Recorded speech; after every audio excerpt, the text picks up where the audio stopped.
What would you do if one reckless, rain-slicked moment you crossed a line so definitive, so forbidden, you could never uncross it? I never thought I was capable. I was the good wife, devoted, patient. But then the storm came, the power died, and in the suffocating darkness, with my body pressed against his, my stepson's, I discovered a hunger so deep, so raw, it terrified me to my very core. This is the story of how I shattered a sacred boundary with someone I never should have, irrevocably changing my marriage, my family, and myself. The night everything changed. The rain had been relentless, hammering against the windows like an impatient, angry lover. A thunder rolled, a low growl charging the air. If you've ever found yourself on the precipice of a decision that could alter everything, this narrative may resonate. Please consider following for more true, unfiltered accounts that delve into the complexities of human desire and its consequences. This story contains highly mature themes. Listener discretion is strongly advised. My name is Eleanor Vance, and before that night, before the storm, before him, I was someone else entirely. I was the kind of woman people described as steady, reliable. The sort of wife who remembered birthdays, ensured the house was spotless before guests, never let the wine run dry at dinner parties. Marcus, my husband, called me his rock, a compliment, I suppose, though sometimes it felt more like a life sentence. I met Marcus 10 years ago at a charity gala in downtown Chicago. He was handsome in that polished corporate way, salt and pepper hair, a Rolex that cost more than my car, a smile that promised enduring stability. I was 32 then, freshly divorced, still nursing the raw wounds of a marriage that had crumbled under the weight of my ex-husband's blatant infidelity. Marcus was different. Solid, predictable. We married after a year. He swept me off my feet with lavish vacations, whispered promises of security, a sprawling home in the suburbs where lawns were perpetually green and neighbors never raised their voices. And then there was Ethan, Marcus's son, my stepson. Ethan was 21 when I first met him. All brooding silences and simmering resentment, still raw from his parents' bitter divorce. His mother had decamped to Italy with her new husband, leaving Ethan behind like a forgotten piece of luggage. I tried to be kind, maternal even, but Ethan wasn't interested in a replacement mom. He was, however, unsettlingly interested in watching me. At first, I dismissed it as my overactive imagination, the way his gaze lingered when I bent to pick up a dropped napkin, how he always seemed to be shirtless when I passed his room, the knowing smirk he'd flash when Marcus wasn't looking, as if he knew a secret about me that even I hadn't yet acknowledged. I ignored it. I had to. I was Eleanor Vance, the good wife, the stable one. Until the night I wasn't. The cracks beneath our marriage's perfect surface had been oozing for years. Marcus traveled more often than not, leaving me alone in that big, empty house with nothing but my thoughts and the occasional perfunctory text message, "Home soon." Next week, next month, after this deal closes, I told myself I didn't mind, that I understood. But then I'd catch Ethan watching me across the dinner table, his knee sometimes brushing mine beneath it, and something inside me would twist with a confusing, forbidden ache. It wasn't just him, it was me too. The way I'd started dressing differently when I knew he'd be home, a slightly lower neckline, a sweater that clung a little tighter. The way I'd linger in the kitchen when he was there, pretending not to notice how his eyes traced the curve of my waist as I reached for a coffee mug. I was playing with fire, and God help me, I liked the heat. The night of the storm, the power outage should have been nothing more than a minor inconvenience. I remember standing in the kitchen, wiping my hands on a dish towel, listening to the rhythmic drumming of the storm. Marcus was away, another business trip. Another empty side of the bed. The house was too quiet, an unnerving stillness. Ethan was home though, 22 years old, all lean muscle and quiet, coiled confidence, the kind of young man who moved through the world like he knew exactly what he wanted. He had his father's sharp jawline, but his biological mother's dark, knowing eyes, eyes that always seemed to linger a second too long when he thought I wasn't looking. I'd always told myself I was imagining it. Then the lights went out. A savage crack of lightning split the sky, and the house plunged into an abrupt, suffocating darkness. The hum of the refrigerator died. The TV screen blinked off. Suddenly, the only sound was the relentless rain and my own quickening, shallow breath. "Wow," Ethan muttered from the living room, his voice startlingly close. I fumbled for my phone, turning on its flashlight. The beam cut through the dark, shaky in my unsteady hands. "Power's out," I said, stating the painfully obvious. "Yeah, no kidding." His voice was even closer than I expected. I turned, and there he was, barely a foot away. The flashlight cast sharp, dramatic shadows across his face, highlighting the curve of his lips, the way his damp t-shirt clung to his broad chest. He must have just come from the gym. I could smell the faint, primal musk of sweat beneath the clean, sharp scent of his body wash. My throat went dry. "Did you check the breaker?" I asked, my voice coming out too quickly, too high-pitched.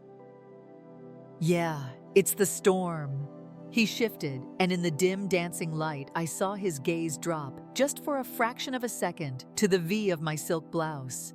I should have stepped back. I should have made some excuse, retreated upstairs, locked myself in my room until morning.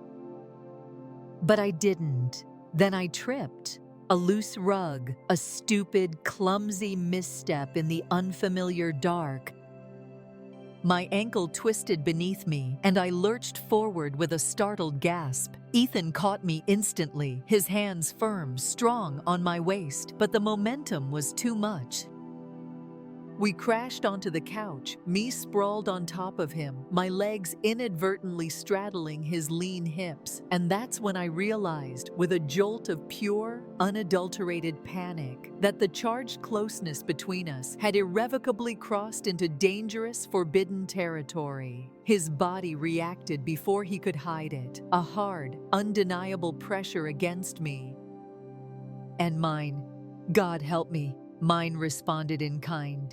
Heat flooded my cheeks, pooled low in my stomach. My breath hitched as I tried to push myself up, to create some distance, but his grip tightened, almost imperceptibly, holding me there, in place. I wanted this too. The thought, unbidden, shocking, seared through my mind. For one endless, suspended second, neither of us moved. The air between us was electric, thick with something unspoken, something dangerous, something inevitable. I could feel his heartbeat where our bodies pressed together, a rapid, unsteady thrum that matched my own. His breath was warm, shockingly intimate against my lips. I liked it, and then his hand slid slowly up my sides, over the silk of my blouse, a slow, deliberate exploration. "Ethan," I whispered, his name a plea, a surrender. His answer was a rough, ragged exhale, his hips shifting beneath me, a subtle, undeniable movement, letting me feel just how much he wanted this. Wanted me. I didn't want it. Stopped it. The denial was a feeble lie even to my own ears. Instead, I leaned down, and there in the oppressive dark, with the storm raging like a wild beast outside, a single moment of profound weakness turned into a kiss that should never, ever have happened. When the lights flickered back on minutes later, we sprang apart like guilty teenagers caught in the act. Ethan's lips were swollen, his pupils blown wide, his chest rising and falling as if he'd just run a mile. I couldn't look at him. I couldn't look away. Neither of us spoke. What was there to say? We'd just crossed a line, a sacred boundary we could never uncross. "I'm your stepmother." The words formed in my head but didn't make it past my lips. This can never happen again. But as I fled to my room, my body still humming, still burning with the illicit memory of his touch, his taste, I knew one thing for certain, with a dread that settled like ice in my veins: it would happen again. The morning after, I woke to Marcus's text. "Flight delayed, won't be home until Thursday." 3 more days. 3 more days of this heat in my veins, this guilt in my throat, this vivid burning memory of Ethan's mouth on mine. I dressed carefully. A silk blouse Marcus bought me, black slacks that hugged my hips, perfume. For myself, I lied. Downstairs, Ethan was shirtless, scrambling eggs like nothing happened. Muscles flexed, stomach tightened. He turned, eyes raking over me, slow, deliberate. "Morning," voice rough, should have walked away, stepped closer. The first time it truly happened again was in the laundry room, a stupid place for an affair to begin. Sun bleeding through the window. I'd gone for a towel. Ethan followed, door clicked shut, no words. Then his hands on me, turning me, pressing me back against the vibrating washing machine. His mouth crashed mine, hotter, hungrier. I gasped. He swallowed the sound, fingers digging into my hips. I wanted it. "Tell me to stop." He breathed against my lips. I didn't. Calloused palms scraped skin, arched into him, thud as cycles switched. Water rushed. Ethan smirked. "Guess we're not the only ones getting wet today." I kissed his chest, laughing, breathless, alive. Then his mouth on my neck, knee nudging legs apart. Coherent thought vanished. Guilt, how little it mattered. Afterward, regret never came. Just this need coiled deep, sharper than shame. Ethan traced circles on my bare shoulder, tangled on his bed. His childhood room, baseball trophies lining shelves. "You're thinking too loud," he murmured. Thinking of Marcus, his cold goodbyes, no touch in months. How right now I didn't care. Ethan rolled on top, weight familiar, nipped earlobe. "He doesn't deserve you." Hips rocked. Let myself believe we got reckless. Quick trysts when Marcus worked late. My hands fisted in Ethan's hair as he knelt between my thighs in his father's home office. Lines blurred between mistakes and desires, water sluicing over us as I muffled moans against his shoulder. Once, almost caught, Marcus home early, Ethan barely yanked jeans up before key turned. Smooth skirt, pulse hammering as Marcus walked in, clueless, smiling, absent kiss. "Missed you," Ethan smirked behind his back. That night, cried in shower. Texted Ethan moment Marcus slept. Point of no return, couldn't last. Knew that, but lost in reckless decisions, unaware of consequences, whispered, "You're mine now." Didn't want it to end, even if it destroyed me. Marcus's flight home, delayed, meetings canceled. Fact he failed to mention until his car pulled in 2 days early. Kitchen, still flushed from Ethan's mouth minutes before. Garage door rumbled. Stomach dropped. "Woo!" Ethan's voice, low, urgent from hallway. Turned as Marcus's keys jingled. No time for smudged lipstick, wrong buttons. Marcus stepped in, briefcase thudding. "Surprise!" Grinning, forced smile. "You're early." Gaze flicked past me to Ethan leaning against fridge, barefoot, smug. Unreadable on Marcus's face. "You two look busy." Silence stretched. Ethan smirked. "Just helping Eleanor with groceries." Bags still in car. Marcus's eyes narrowed. Suspicion. Dinner, a minefield. Marcus watched, questions sharp. Finish that report, Ethan. Home a lot more lately, Eleanor? What's on your neck? Touched spot where Ethan's teeth had been. Yoga accident. Ethan touched me under table. Marcus's fork clinked. Funny, you never liked yoga, let's call. Started locking my door, not to keep Marcus out, but myself from Ethan's. Didn't work. Woke one night, fingers up thigh, Ethan's breath hot. Missed you. Your father's down the hall. Hand slid higher. Makes it hotter. Worst part. He was right. Quiet. Quick. Desperate. As Ethan crept back, heard creak of Marcus's door froze. Footsteps, bathroom light, exhaled. Then noticed Ethan's phone glowing on my nightstand. Text from Marcus. We need to talk. Ethan laughed it off. He's just pissed I missed curfew. But Marcus's stares grew longer, questions sharper. Morning he dropped briefcase, papers spilling, knelt to help, saw it, receipt for a PI. Yesterday. That night, 2 bourbons. I want a divorce, I said. Face unchanged. It's Ethan, isn't it? Glass slipped. Thomas, Marcus, smiled, cold, knowing. I've seen how he looks at you, how you let him. Expected rage, not this quiet certainty. Leaned forward. Leave now, I'll pretend I never noticed. Packed 1 bag. Ethan waited. Truck engine running. As we peeled away, phone buzzed. Marcus's final text, "You'll regret this." Ethan said, he's wrong. But as new life began, one thought, what have I done? The motel room, bleach and regret. Ethan threw bags on the 1 bed, smirk that used to flutter, now made hands shake. You okay? Peeling off shirt like lives hadn't exploded. Laughed, stepped closer.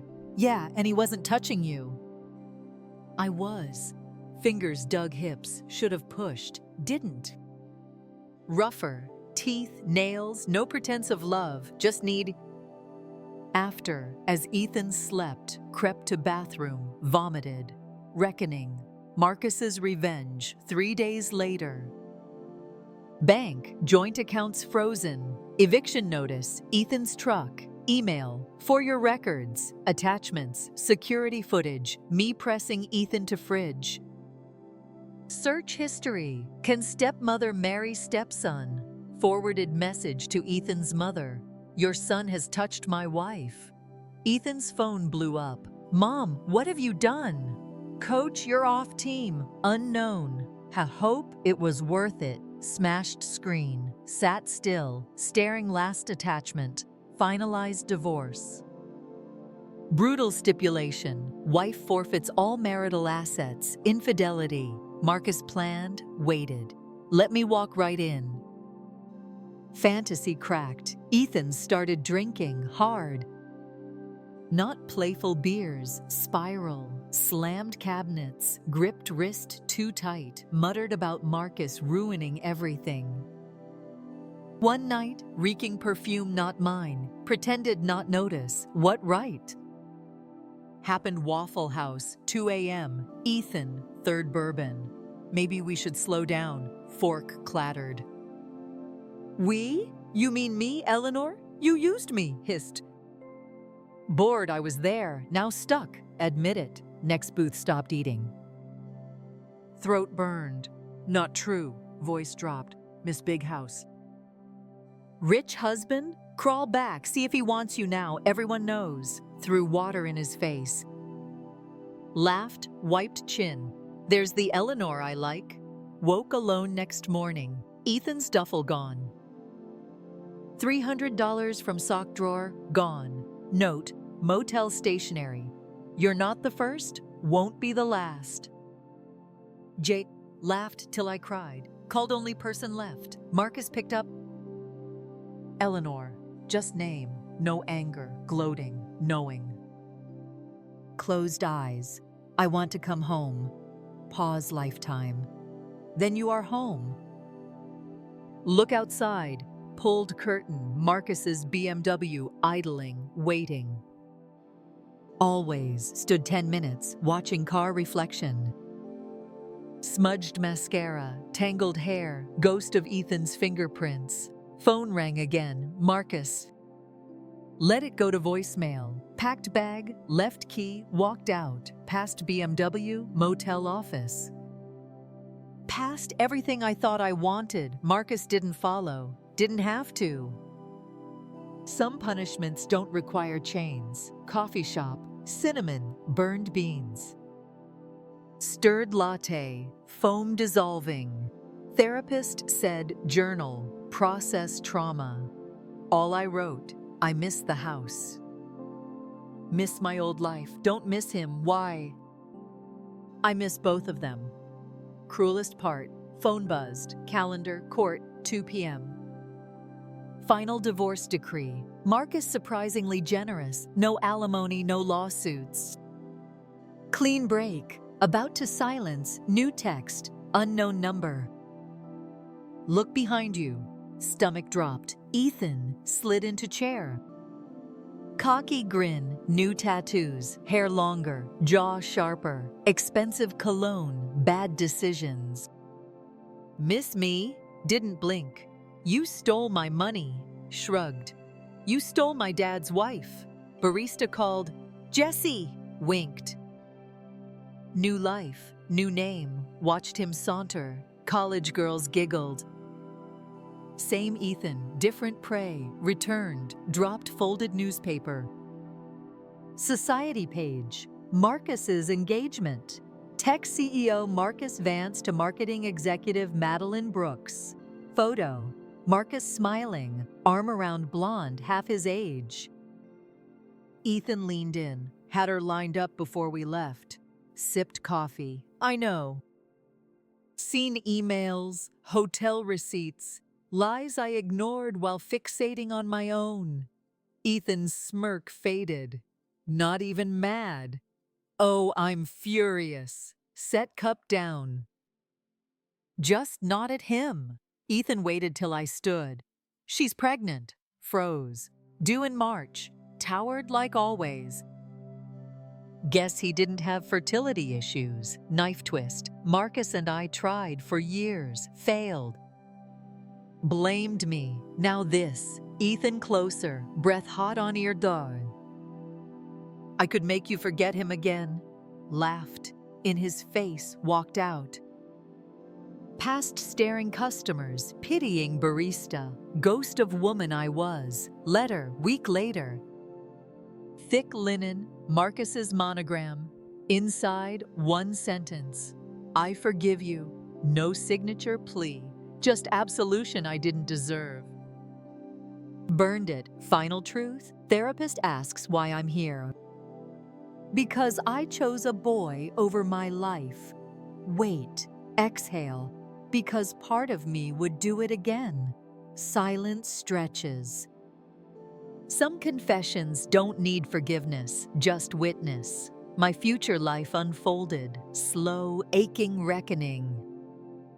After leaving Ethan, burned bridges, moved to small town, no one knew. Under the table diner job, manager leered. Hands stained coffee, grease.